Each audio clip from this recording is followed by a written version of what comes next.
Good afternoon, Facebook family and YouTube subscribers. Today is Sunday, February 2nd, 2014. I'm sitting here at home getting ready for the Super Bowl. I'm supposed to be going to a party at a friend's house. We shall see what happens. If I feel like going, I need to get showered, get dressed. I think I need to shave.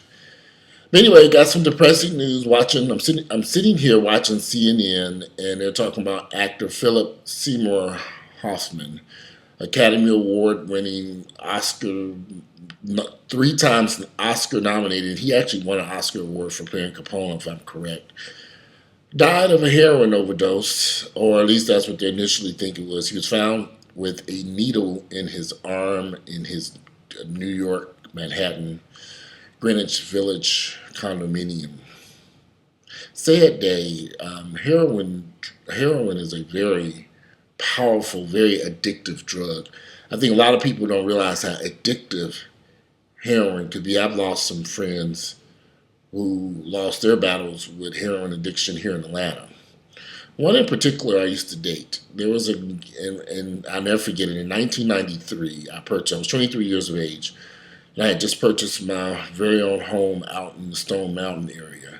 Cute little split level ranch, nothing spectacular. Had a little swimming pool. Wish I still had that house, but it was nothing really spectacular. Older 70s style split level ranch, swimming pool, and for me, my first house, I was in love with it. And I was attending the gym called Lee Haney's in Atlanta, and I met a guy at Lee Haney's gym. This brother was fine, very attractive guy, beautiful body. He worked out constantly. He was smart. He worked at Nations Bank, which would later on become Bank of America. But he worked at Nations Bank, and he had a beautiful house out in Union City, drove a BMW convertible. He was a little bit older than me, because if I was 23 at that time, I want to say this guy was close to 28, 29, maybe even 30. He was one of the few guys I dated who was older than me. But I was really mesmerized by this individual. Well-traveled. He spoke a different foreign language. If I'm correct, he spoke Spanish and French, in which he used with his whatever he did for Nations Bank. Very attractive. I mean, this man was beautiful. Handsome, beautiful body, intelligent. And I was really falling deeply in love with this guy. And we had met, and we had only known each other for a few weeks, maybe a few months. And I would sometimes go to his place, or he would sometimes come to my place, and we would spend weekends together. Well, one weekend, I was at his house in Union City. He had a beautiful new house in Union City. And I remember being at his house, and we were laying in bed. And while lying in bed, he asked me, he actually had a question for me. He said, that I would offend him if I said no. So I remember laying there thinking, well, what does he want to do? Does he want to do something freaky in bed, sex-wise or something? I'm thinking, well, what do you want to... So I said, okay, well, what is it? Again, I'm thinking he wants to do something freaky in bed, sexually, maybe not use condoms or something, which I was not going to do. So anyway, he got out of the bedroom. He got out of the bed and went to his bathroom. And I'll never forget, he opened up this drawer and he pulled out these syringes and these rubber band type things that you would wrap around your arm. And he said, I really would like to get high with you. Have you ever done smack? And I was thinking, smack? I didn't know it was the street term of smack. I didn't grow up. Although I'm from Gary, Indiana, I was very familiar with heroin. I had some family members who battled heroin addictions. So I'd seen this stuff before. But to see this handsome, attractive man pulling this stuff out of his drawer in his bathroom with needles, syringes, and heroin, and I'm seeing him put this stuff together, and I'm sitting there thinking, this man is out his damn mind. I'm like, I can't do this. I cannot go down this path. knowing that heroin is the most addictive drug on planet Earth, one of the most addictive drugs. I was thinking, I cannot do this. So I didn't answer his question. I got up out that bed. I put on my clothes as quickly as I could. He didn't say anything. He just watched me. And I put my clothes on. I put my shoes on. I got dressed. And I left. And I forget, it was about 2 o'clock in the morning. I remember driving all the way back to Stone Mountain thinking, just literally in tears, because I was thinking, this man is fucking crazy. He's going to kill himself doing drugs. And then he was trying to get me to do drugs. And I remember getting home, laying in bed all night just thinking about this. Like, this is unreal. That this man is actually tried to get me to do some heroin with him and get high and do one of the most dangerous drugs that will kill you. I knew this at 23 years of age. I'm not a fool. So anyway, I would see him at the gym from that day forward, and I was just trying to keep my distance. I cut it off completely. We didn't talk on the phone anymore. We didn't have any communication. I didn't talk to him. He didn't talk to me. We would see each other and we would just walk by each other as if we were complete strangers. And I liked it that way because I knew what was going to happen. So as the years went by, I would see his health begin to deteriorate. This man went from a gorgeous, handsome, muscle-bound, attractive guy to someone who was almost unrecognizable. He lost that house.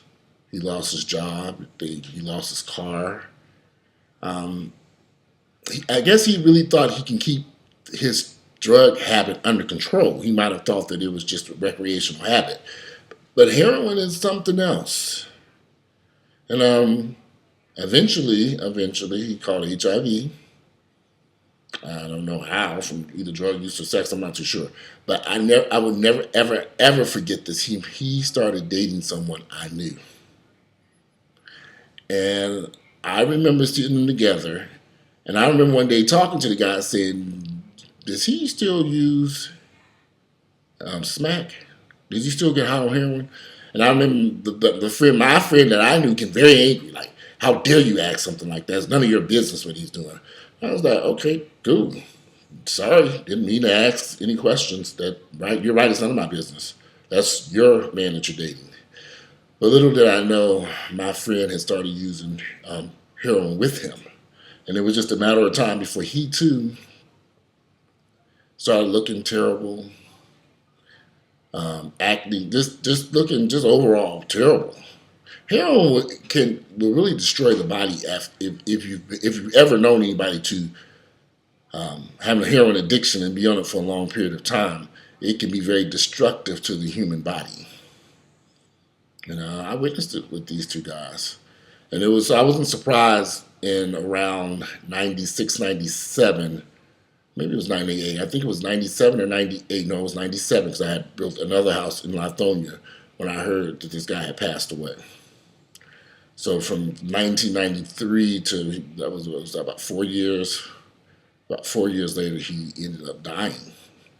I'm pretty sure it was 97. Either the fall of 97, because if I'm correct, it was around the same time David Hampton, the guy from the Tracks, passed away. It was found dead at about a similar time period of time. So I'm pretty sure it was 97. I got a good memory remembering this stuff. But my heart goes out to people who suffer from heroin addiction because it's once you go down that path, once you start using that drug, it's very difficult to break that habit. And as a matter of fact, the reason I did this video is because I was listening to one of the newscasters on CNN. He said the only way you really break a heroin addiction is through death. That's what the vast majority of people, they die when they get on heroin addiction. And I was kind of blown away by that. So I was like, thank God I didn't take that shit. I'd been dead a long time ago. But my heart goes out to anyone suffering from heroin addiction or any addiction. Sometimes you can look at a person, you think you know that person, and they look normal, they go to work, they just go to school, they have a job, they have an income, but behind closed doors, they're suffering from a disease, addiction, the disease of addiction that's tearing their life apart in so many ways.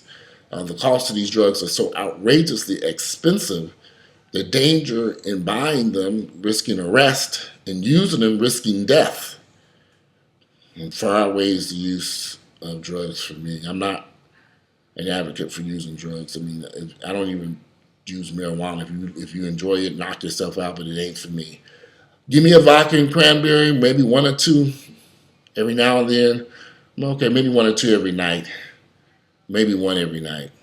And I'm fine. That's it. I don't need anything stronger than that. Anyway, like I said, rest in peace, Seymour Hoffman. I cannot pronounce this man's name. But I'm really sorry to hear this tragic death. I think it's really sad. Philip Seymour Hoffman. It's a very sad situation. And I hope that people learn from this, if it's possible, to be very careful. And the kind of, I just hope some people learn from this. Some people may not. Some people will. He was only 46 years of age and had a wonderful acting career. Wonderful acting career. Great actor. And now it's all gone. Anyway, if you like my videos, please click like. Give me some feedback. Tell me what do you think about drug addiction and the death of Mr. Hoffman. How has it affected you? Does it make you think about your own life and drug use and how maybe some of you all have battled addictions? And how did you get through it?